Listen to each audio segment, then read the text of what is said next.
Hello friends, this video is a quick view on the NIST Special Publication 800-145, which is a industry accepted document for the definition of cloud computing. So if you want to know about what exactly cloud computing means, what are the characteristics of cloud computing, what are the service models of a cloud computing, and what are the different deployment models in cloud computing, then this is the document which you should refer.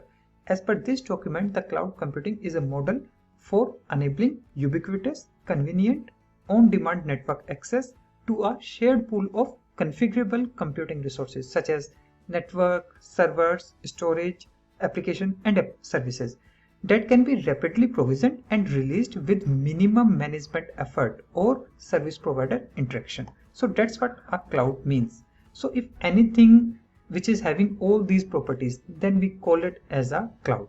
So as per this document, the 5 essential characteristics of cloud computing are on-demand self-service, broad network access, resource pooling, rapid elasticity, and measured service. Let's check out the meaning of each one of these one by one. The first characteristic of cloud computing is on-demand self-service. As per this characteristic, the cloud consumer can provision network capabilities such as server, compute, and network storage as needed automatically without requiring any human interaction with the service provider.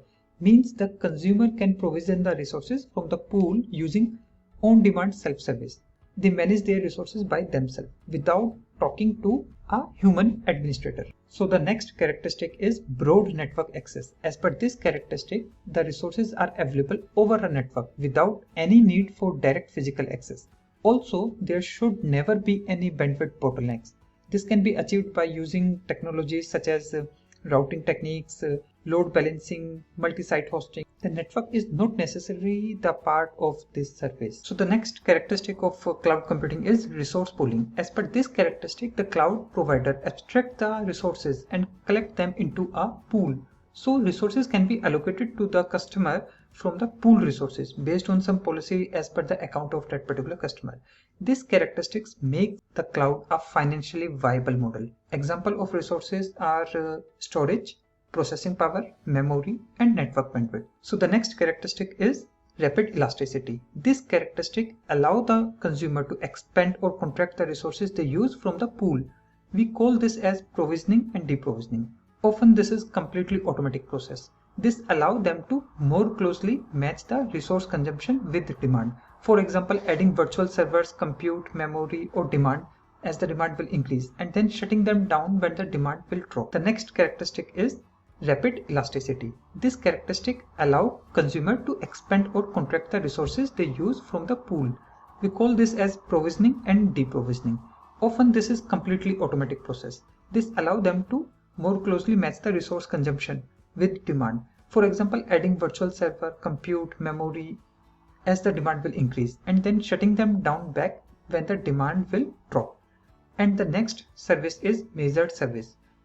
Cloud system automatically control and optimize resource use by leveraging a metering capability at some level of abstraction, which is appropriate to that particular type of the service. Example, storage, processing, bandwidth, and active user accounts. So resource uses can be monitored, controlled, and reported, providing transparency for both the provider and the consumer of that particular service. Now let's check out the cloud service model as per the NIST document.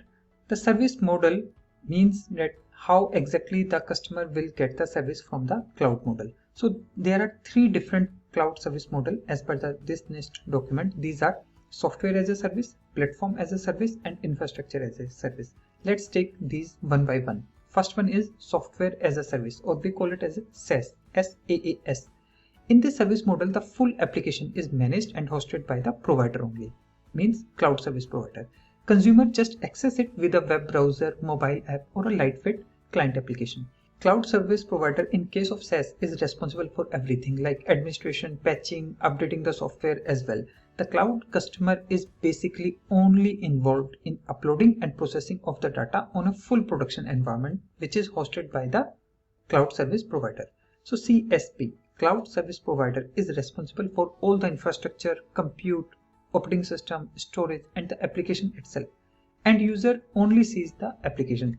A good example of this is the email which we use on day-to-day basis like Gmail. So the next service model is PaaS, that is Platform as a Service. In this service model, the CSP provide operating system, development environment or application platform such as database or any other application platform like Python platform, PHP platform or any other code platforms. Or they can provide file storage services and collaboration or even some proprietary application processing facility they can provide. The key differentiator is that with PaaS, you do not manage the underlying servers, network, operating system or other infrastructure. The last one is the Infrastructure as a Service, that is IaaS. This kind of service model offers access to resource pool of fundamental computing infrastructure such as compute, network or storage. On IaaS, customer can install any software, operating system because they get a virtual machine which they themselves created on the cloud. CSP, Cloud Service Provider, just manage the facility like providing physical security to the servers, taking care of the wires, rack and server, etc.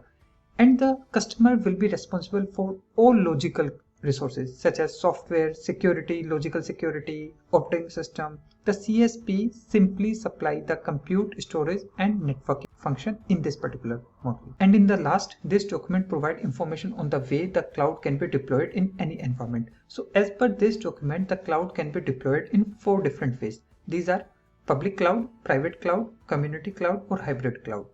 Taking them one by one, first one, the public cloud. In this, the cloud infrastructure is made available to the general public or a large industry group and is owned by an organization which sells cloud services. The resources are hardware, software, facility and staff are owned and operated by the service provider, that is a cloud service provider, and then they will sell the services or they will lease or rent the services to further customers. Like AWS, Azure, Google Cloud are the example of this. The next is private cloud. The cloud infrastructure in a private cloud is operated only for a single organization. It may be managed by the organization or by a third party and may be located on the premises or off the premises. The next deployment model is community cloud.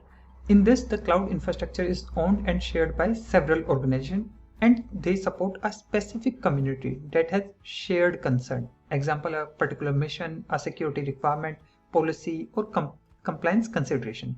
It may be managed by the organizations or by a third party and may be located on premises or off premises. The last one is the hybrid cloud. The cloud infrastructure is a composition of 2 or more clouds.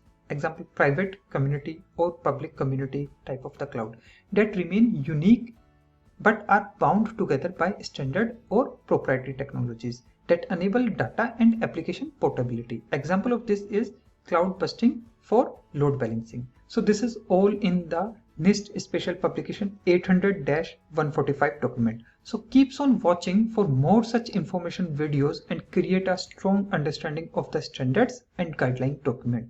Thank you friends.